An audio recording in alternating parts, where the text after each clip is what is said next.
بسم اللہ الرحمن الرحیم نحمدہ ونصلی علی رسولہ الکریم اما بعد۔ میرے عزیزان محترم بھائیو، آج کا میرا جو مضمون ہے وہ ہے انسان کی ترقی، مسلمان کی ترقی، مسلمان کی خوشحالی۔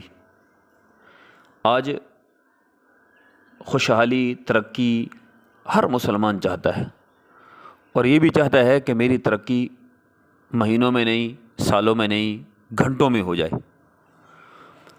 لیکن اس ترقی کے لیے جو راستہ وہ اپناتا ہے وہ راستہ نہیں ہے جو ترقی کا راستہ ہے۔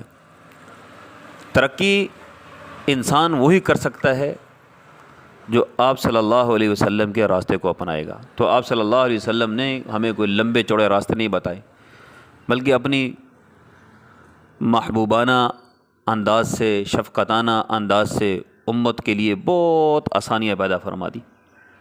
ہم آسانی کیسے ڈھونڈتے ہیں، ہم ترقی کیسے ڈھونڈتے ہیں؟ ہمیں یہ کہتے ہیں کہ ہمیں کوئی پرچی مل جائے، بس کوئی تعویذ مل جائے، بھلے اس تعویذ کو ساری رات ایک ٹانگ پہ کھڑے ہو کے پڑھنا پڑ جائے تو ہم پڑھتے رہیں گے، لیکن صبح اٹھ کے فرض نماز پڑھنے نہیں آئیں گے۔ تو محترم بھائیو، یہ بات گر کی بات ہے کہ جب تک ہم فرائض کو پورا نہیں کریں گے، نفلی نیکی جتنی مرضی کرتے رہیں، رب کعبہ کی قسم کبھی ترقی نہیں کر سکیں گے۔ پہلے فرائض کا پورا کرنا بہت ضروری ہے۔ ہم اپنے فرائض کو پورا کریں۔ آپ صلی اللہ علیہ وسلم کے پاس ایک صحابی آئے، کہنے لگے یا رسول اللہ، کھانا بھی بہت ہے، اللہ کا دیا بھی بہت ہے، اور کھاتا بھی بہت ہوں، لیکن پیٹ نہیں بھرتا۔ ابھی میری حدیث تھوڑی غور سے سننا، کھاتا بھی بہت ہوں لیکن پیٹ نہیں بھرتا، قربان جاؤں۔ آپ نے کیا فرمایا؟ آپ نے فرمایا لعلکم تفترقون، لگتا ہے الگ الگ کھانا شروع کر دیا ہے، علیحدہ علیحدہ کھانا شروع کر دیا ہے۔ یہ جب برتن علیحدہ ہو جائیں تو گھروں میں برکتیں ختم ہو جاتی ہیں۔ دسترخوان پہ، اجتماعیت پر اللہ نے برکتیں رکھی ہیں، اللہ نے ترقی رکھی ہے، اللہ نے بڑھوتری رکھی ہے۔ اس حدیث میں اس بات کی طرف اشارہ ہے کہ جب ہم میں اجتماعیت ہوگی، جب دیکھو گھر میں ایک برتن پر اجتماعیت ہوگی تو اللہ رب العزت کی ذات گھروں میں برکتیں دینا شروع کر دیں گے، اللہ گھروں میں ترقیاں دینا شروع کر دیں گے۔ اور یہی اگر امت میں اجتماعیت آ جائے، آپس میں بھائیوں میں اجتماعیت آ جائے، آپس میں جو جوائنٹ فیملی ہے، 4 بھائی ہیں، 5 بھائی ہیں، ان میں اجتماعیت آ جائے، نسلوں میں اجتماعیت آ جائے، تو ہم ایسے منٹوں کے اندر ترقی کریں گے۔ آج جو ہے ایک بھائی کا منہ اس طرف کو ہے، ایک بھائی کا منہ اس طرف کو ہے، ہر کوئی اپنا زور لگا رہا ہے کہ میں اس کو ہراؤں میں جیت جاؤں، میں اس کو ہراؤں میں جیت جاؤں۔ آدمی سوچتا نہیں ہے میں جب کسی کو ہراتا ہوں یا نیچے کسی کو گراتا ہوں، کسی کو نیچا دکھانے کے لیے، نیچے گرانے کے لیے خود کتنا نیچے گرنا پڑتا ہے، پھر اگلا نیچے جا کے گرتا ہے۔ اور یہی اگر کسی کو سہارا دے کے اوپر اٹھائیں تو اس کو اٹھانے سے پہلے اللہ ہمیں خود اٹھا دے گا۔ تجربہ کر کے دیکھ لیے، انسان کسی کو اوپر اٹھاتا ہے تو پہلے خود کھڑا ہوتا ہے، پھر دوسرا انسان کھڑا ہوتا ہے۔ تو آج میرے بھائیو، ہمارے اندر یہ اجتماعیت نکل گئی ہے، آج ہمارے اندر یہ تفریق پڑ گئی ہے۔ دسترخوان علیحدہ ہو گئے، بستر علیحدہ ہو گئے، سوچ علیحدہ ہو گئی، دماغ علیحدہ ہو گئے، اور ایک دوسرے کو نیچا دکھانے کے چکر میں۔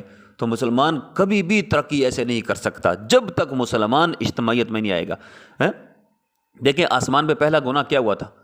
آسمان پہ سب سے پہلا گناہ وہ حسد تھا۔ زمین پر بھی جو گناہ ہوا وہ سب سے پہلے حسد تھا۔ قابیل اور حابیل کا آپس میں، دونوں بھائیوں کا ایک رشتے کی بنا پر حسد ہو گیا، اس پہ قتل ہو گیا۔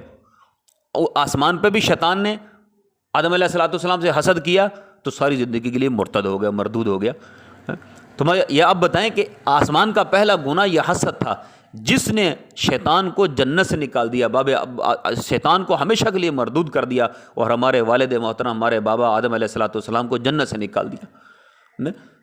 اس ایک گناہ کی بنا پہ اس کے پکڑ میں آ گئے۔ تو میرے بھائیو، اگر ہم یہ گناہ لے کر اپنے دلوں میں لے کے اس طرح پھرتے رہیں گے، لوگوں کو نیچا دکھاتے رہیں گے، تو بتائیں ترقی کیسے کریں گے؟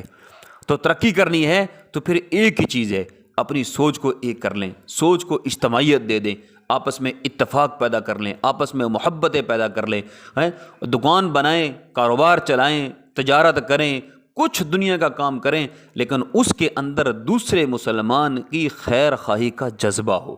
خیر خواہی کا جذبہ ہو، کسی کو لوٹنے کا جذبہ نہ ہو، کسی کو نیچا دکھانے کا جذبہ نہ ہو، کسی کو جلانے کا جذبہ نہ ہو، کسی کو ساتھ حسد کرنے کا جذبہ نہ ہو، صرف محبت اور اخلاق اور انسانیت والا جذبہ ہو، تو یقین مانے ہم منٹوں میں، ہم گھنٹوں میں ترقی کر جائیں گے اور ترقی کی ایسی منازل میں پہنچ جائیں گے کہ لوگ دیکھتے ہی رہ جائیں گے۔